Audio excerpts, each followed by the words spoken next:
Welcome to the Neurodiversity and Improv podcast from Flat Improv. I'm Jen DeHaan, and I like improv, and I do improv things, and I like thinking about all of it or overthinking.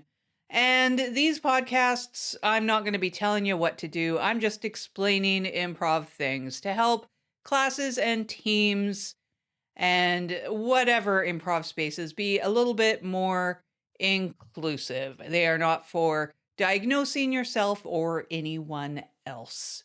And this week we're talking about being misunderstood. So I'm also hoping that some of you feel seen and understood a little bit more. So before we get started, I also just want to quickly mention that I'm going to be changing the release schedule for these podcasts a little bit. I'm going to be publishing podcasts every second week. And the other weeks, I'm going to be publishing a written article because I tested a couple and it seems like people might want those too. So I'm going to alternate podcast and written articles. If you are subscribed to this podcast and not the Substack, you will be able to find those written articles on the Substack site, which is linked in the show notes. Also, I'm changing when I publish, so you will find these articles and podcasts published midweek now, instead of on Sunday. So if you've noticed a change in that, good on you. Hello. So this week, I'm talking about being misunderstood. And this is a part one of a unknown length series. I have part 2 and part of part 3 written, and I don't know how far deep we will dive on this subject, but there is a lot involved in being misunderstood as a neurodivergent person and improviser. So this episode will just start at the beginning and give you some of the basics about what being misunderstood is about in a neurodivergent sense. Of course, we're all misunderstood from time to time. We need to clarify. We need to help people understand what we meant when we said something. That's common. However, neurodivergent people, we have it happen to us a lot more often. Many of you will understand what I'm talking about, that it's something that we have dealt with for probably as long as we can remember and have this happen just all the time. And this is, of course, about communication differences. So let's start with an overview of what this is all about. So I am mostly going to describe the communication differences between autistic and allistic people. Now, allistic means non-autistic people. So you might be neurodivergent, and allistic, it just means anyone who is not autistic. And the reason I'm using this information is, well, first of all, I experience it as a autistic person, so I can speak from personal experience. But also there is a lot of research and science that exists about the communication differences between autistic and allistic people, which I can refer to. So that is why I'm using it as an example. But you can apply this, of course, to many different situations where communication breakdown occurs. This can occur between people in many different demographics, including cultural differences, regional differences, and just speaking different languages in general, of course. So, of course, everyone can be misunderstood and is misunderstood from time to time in improv scenes and outside of them. But as with many things in this series, we are talking about the complexity, the intensity, and the frequency of these situations, which is oftentimes much more complex, intense, and frequent for people who are neurodivergent. So one of the research articles that I looked at described what they call the double empathy problem. The double empathy problem is a framework that describes the communication mismatch between autistic and allistic people. Now, this describes a situation where autistic people, we struggle to read other people, especially other neurotypical or allistic individuals. Allistic individuals, they fail to understand us, and this goes both ways, hence the double empathy problem. Allistic people, they don't understand autistic people. Autistic people have trouble understanding allistic people. And this is communication in several different ways. So we have difficulty in figuring out what each other are thinking and feeling. We misunderstand and we are misunderstood. However, it's also very important that despite it going both ways and that both of us have these communication issues, that autistic humans, we are part of the neurotype minority. So as such, it's pretty rare for allistic individuals to be forced to try to understand us or to meet us at our perspective. And that's kind of part of the problem, that we as autistic people often have to adapt to the majority of people that are out there, the majority of our teammates, the majority of the learners in the room.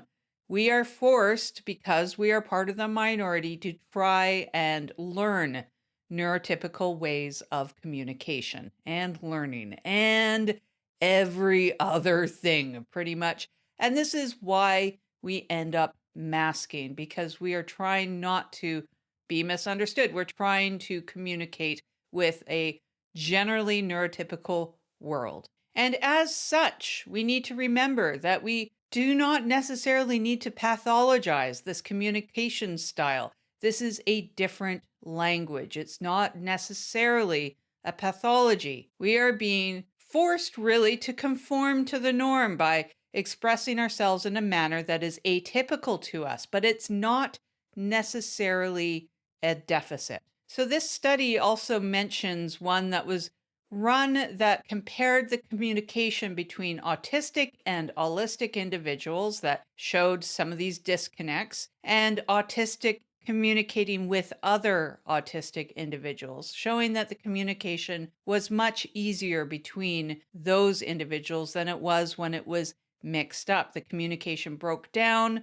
when there was differences in neurotypes. There was also a study performed that looked at the unconscious bias towards autistic people and how that affects mental health. That can be tied in, of course, with our feelings of being perceived, because we have this unconscious bias placed on us almost immediately. And this can lead to anxiety of interacting and so on, because we know that people are making those decisions almost immediately. But of course, that sort of unconscious bias is not limited to autism at all. Of course, this can affect many other demographics. And despite this bias, this sort of almost immediate negative reaction towards autistic humans, it's important to remember that there are studies that demonstrate that these are not communication deficiency. Autistic people have a very distinct way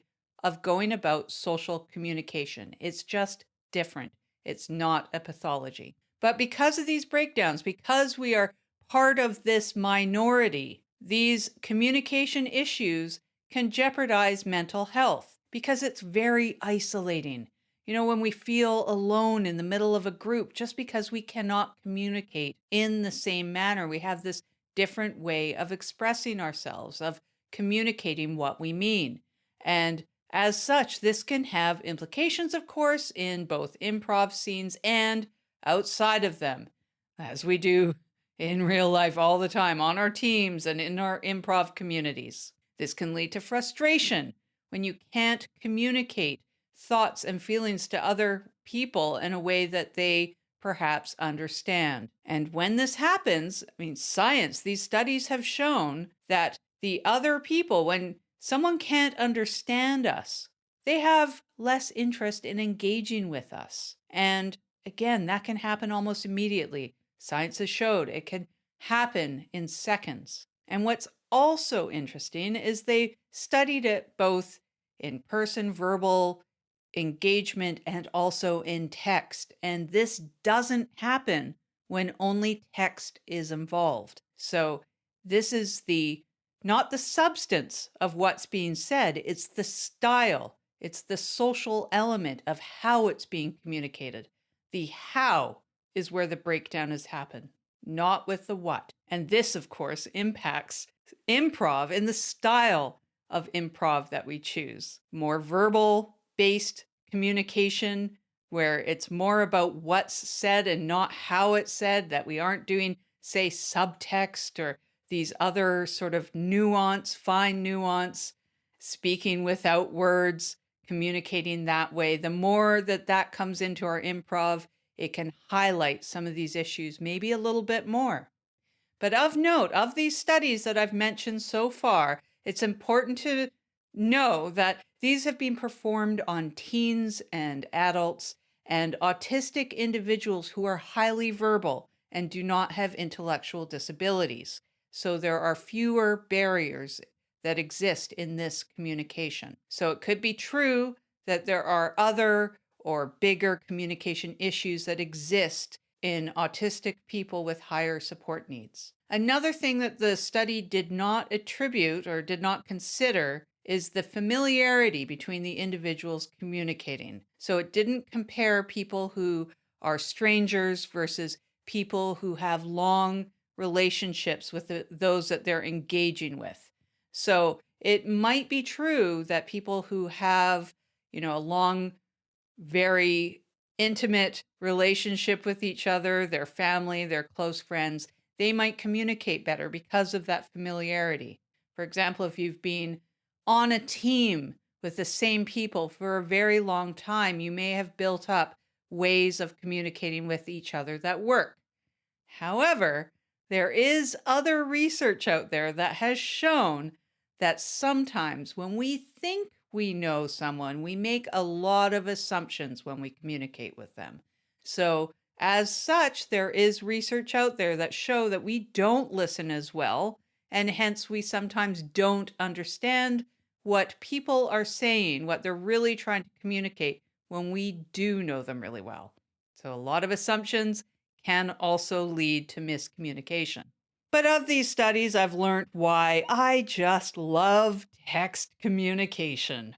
Science has shown why I do. But let's summarize for a second. So basically, avoiding misunderstanding, avoiding being misunderstood, it takes a lot of work, especially when there's people with different neurotypes, especially between autistic and allistic humans. We need to attempt to avoid making assumptions. We need to try to avoid jumping to conclusions. And we need to work at inquiring, at asking questions if we hear something that might not make sense. Or if we hear something that might have been delivered in a way that doesn't seem nice, or we don't understand, or it seems overly direct or blunt, or whatever it is, if it doesn't make sense, asking questions, answering them, seeking clarification, giving clarification. These are all things that can obviously help. And it helps us to remember that we have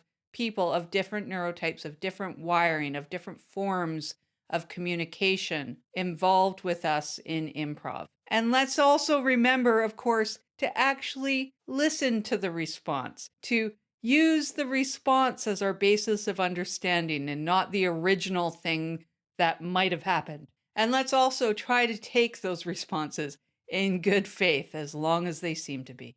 I'll put the studies that I've mentioned in the show notes so you can refer to them, read them yourself, and interpret them in the way that's the most relevant to you. And with that, let's go on to the improv now. So now the improv, I'm going to start off with an example of what I mean about being misunderstood, or just it's more about communication differences. And this example is from some classes I took in dramatic narrative improv. Now, this isn't a style of improv that I'm familiar with. I was just taking some classes because it's sort of at the opposite end, I guess, of the spectrum of improv from the style that I do, which is game-based, game of the scene-based improv. So I did these dramatic narrative improvs classes, and they were excellent classes. And between all the scenes in the long form set, the teacher would stop us and have everyone in the class give their scene analysis of what happened between the characters in the scene. What sort of non-spoken elements existed between these characters? What was the relationship like? What were they thinking about? And essentially, every student in the class gave their read on the subtext, on the nuance, on what was going on between these characters. They were reading between the lines of what happened between the characters in the scene, all the things that weren't said, in addition to the things that were. And of course, that's what misunderstanding is between autistic and allistic people. It's that subtext, it's reading between the lines, it's all those elements that differ between us. It's like we're speaking a different language, all the stuff that is not the actual content of the words that we say. So in this class, I had a front row seat at all the things I missed because it was everybody in the room seeing all these things, or most people in the room. And I was sitting there going, wow, I missed that nuance. I missed that subtext because it wasn't said outright.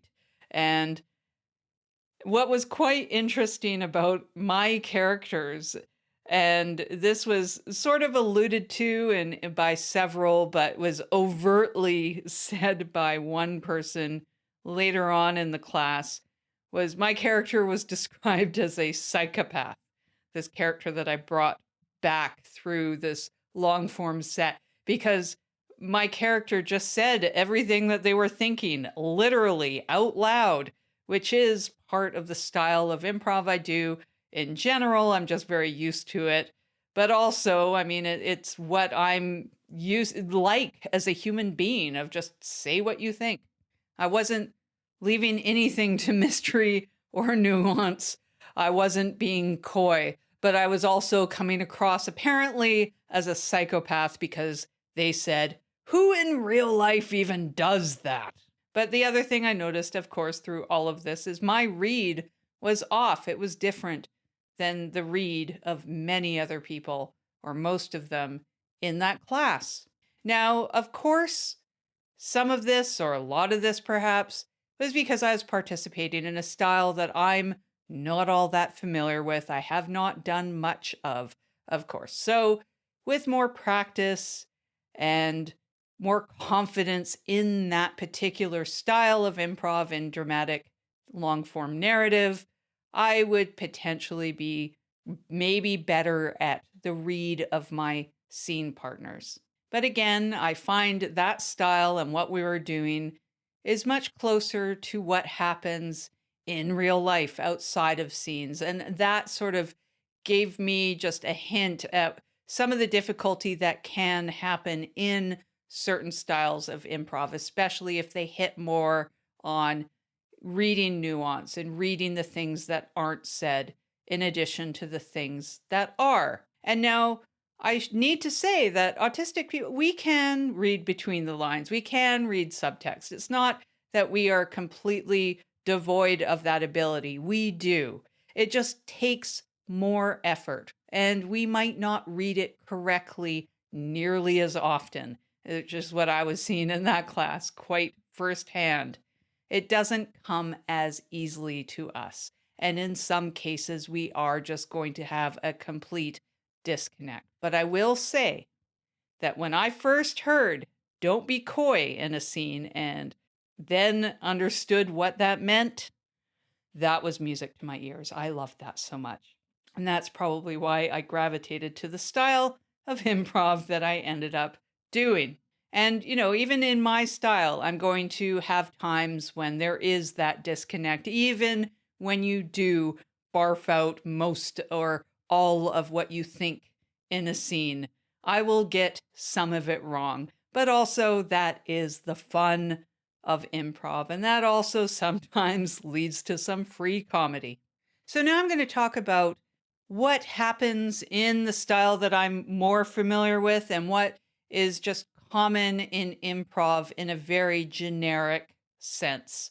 Obviously, misunderstanding, as I said, it happens between everyone regardless of what neurotype you have. We are all misunderstood sometimes. This has nothing to do with neurodivergence being misunderstood. It has to do with listening to each other. It has to do with just learning improv. We're going to make mistakes because we're thinking of so many other things, or not really mistakes, misunderstanding our scene partners because we're thinking about improv and we're not listening as much as we should yet, or we forgot to listen, or we're going on our own thing, or whatever. We're being human. These things happen. Again, it's just when we are dealing with neurotype differences, it might just happen more frequently or in different ways. Now, the other thing that we can run into, I saw a comment on the improv subreddit on the Reddit website recently about not understanding the spoken language in the improv group that they were participating in, or they were going to a class or something, and the spoken language used wasn't one that they were very familiar with, and they were wondering if they could still do improv. Of course, we also deal, I do a lot of online improv, and we have people from all around the world. That's very common. And also regional references. We might not understand a regional reference or some sort of phrase or saying or whatever it is. Whatever it is, we can always ask in character. Just stay in character and ask the question as your character would. Just being honest. You honestly don't know. Just ask your scene partner as your character. Very easy to do. It's not a problem. You're not getting marks off. It's the best thing to do, because if you don't know, maybe some of the audience doesn't know. And that is the same thing if you might be from the same region speaking the language that you were born speaking, and something might just not make sense to you. It's probably not going to make sense to someone else who's listening. So just ask, get that clarification. This isn't a problem. This is perfectly good. It might make the scene better. You might discover something else. So it's not bad. Remember, that is always an option to you no matter what. So those things are not neurodivergent based. They're just, misunderstanding. I'm not understanding what my scene partner is getting at. So what about something on a bigger scale? What about when neurodivergence gets in the way? What if it's an emotion or something else? Some subtext that you can sense but you don't get. What about that? What if you say something and it's misinterpreted? It's misunderstood by your scene partner, and you can see and you know what's going on because we've experienced this stuff our whole life. We know what the look is, right? Well, there's several different options, and unfortunately, it's going to depend on the scene. It's going to depend on what's happening in the moment, and you just have to make the choice that's the best for the scene. And this is going to come down to reps and experience, again, as it does often on this podcast. But I'm going to start off by saying this is actually what I love about improv.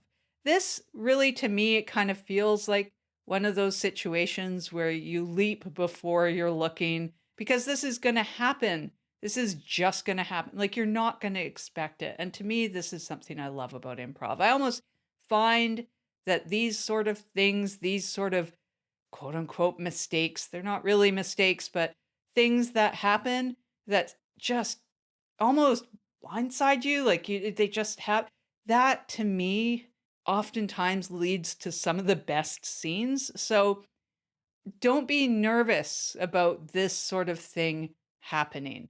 It almost breathes life into you again, because you're just like, oh my goodness, what's happening? So it's not really an issue. So what you want to do is just sort of get what the reaction is from the other person, and you're either going to clarify or you're going to roll with it. And if you roll with whatever it is, sometimes it could lead to a secondary game. It might make things more interesting. Or maybe you do feel that the scene needs some sort of justification for whatever misunderstanding it was. So maybe you kind of make that justification, make those discoveries, and then roll from there. Maybe you have some questions for clarification from your scene partner. Maybe that will help the audience understand what's going on, and it might make the scene better. And if there are any very specific scenarios that you're thinking about or you've experienced, feel free to send them in, and maybe it'll be an episode. The main things to remember on this one is we don't want to deny anything. So say some of these misunderstandings happen right at the beginning of the scene, maybe when the base reality is being set. You don't want to deny anything. So if you've said something and there is a misunderstanding, you're misunderstood or you're not understanding your scene partner, you don't want to deny anything. So just be careful that you don't deny anything. If that sort of comes up, clarify it, reset that base reality, whatever you need to do to make that work. You want to make sure that that happens. And then again, if it is a misunderstanding and it isn't anything to do with denial, it's just you're just disconnected somehow, the next thing you want to do is just think about what is the move that is going to best serve the scene. Is it going to be pointing it out and clarifying, or did your scene partner just interpret it a different way than you intended? And that just makes sense too, and the audience is not going to be confused. That's the time when you might want to just roll with it, because going back and clarifying is going to be adding a lot of clutter to the scene, and that might make it worse. So if you are doing that sort of clarification, justification, whatever you need to do, make sure that it's going to serve the scene best, that there is a confusing element that needs that clarification. But if not, and it's just your scene partner took it a different way, and there isn't that confusion, just roll with it and go with it and see what happens. And all of this, you aren't necessarily going to be standing there thinking about it, thinking about, the audience or confusion or what. It's most of the time, it's going to be a fairly automated response. You're just going to kind of know from your gut what the right choice is. So don't worry about getting confused or standing there or that it's going to be this big thing. Most of the time, you're probably just going to know what to do inherently. That's what the reps are for. That's what you're getting the practice for. And all of this, of course, is highly generalized. I'm sure that there's specific scenarios and a lot of exceptions as well. And that's what makes improv so much fun. We're always learning. We never stop learning. And that's what's great. And of course, this will also depend on the type or style of improv that you're doing. For example, I was talking about the dramatic narrative long form earlier. That, of course, is very different. And the advice for that is going to differ. There's going to be a lot more subtext and nuance and subtle, communication in that style. I think, as far as I can tell, at least what I took. So if anything is confusing or doesn't make sense or doesn't seem to apply to what you're doing, just talk to your coach or teachers about this if it's something that's on your mind, or adjust your style, or, experiment and see what works for you. That's usually always the answer in the make-em-up. See what works for you. See what makes you happy and what makes the audience laugh or pay attention or cry. That's what's wonderful. There's so many creative and unique ways to approach this, and we don't need to, worry so much about miscommunication and misunderstandings when it's all made up, and the stakes are pretty darn low most of the time. So in summary, we have a lot of different ways of communicating. We have different neurotypes involved, and that can add so many challenges to what we say and what we do and how we are understood by others and how others understand us. And listening and communication is such a big part of all of improv on the stage and off. And we're lucky that we do have research into how we communicate with other people. So you can refer to that and start understanding how other humans tick. And the more that we understand about ourselves and the way that we communicate, it helps us understand that, hey, other people are going to be doing it differently. And so the more that we listen, and that we take time and that we're patient with our teammates and our scene partners, the better we're going to do in general. And really, the happier we're going to be when we communicate with other people and we listen to them. So doing this kind of work and this kind of thinking, I think will, benefit us a lot. It's not a waste of time. So I'm going to get more into some of the off the stage communication between improvisers in other episodes. So hopefully you'll stick around for part 2 and 3 and however many parts this series ends up being. All right, so before I go, I'm going to add some plugs. I teach improv classes in addition to these podcasts and articles and stuff. I teach classes at World's Greatest Improv School. So you can go to that website and you can find them there. That's wgimprovschool.com. And I will probably link some upcoming classes that I have in the show notes so you can find them there. I also have a website called Flat Improv at flatimprov.com. And I have a newsletter that I send out every 2 weeks, so twice a month. And that details jams and teams and improv shows. I have some other shows that go online that you can watch and other fun improv things. So if you want to get more improv news, go to flatimprov.com and sign up for that newsletter. So on that note, I want to thank you for sticking around, for listening. And I'm sure that I am probably not explaining some of this clearly. You might misunderstand some of this. I'm probably going to be misunderstood. And that's why I use lots of words. I'm sorry. Anyways, have a good time and I'll talk to you later. Thanks for listening, improv friends.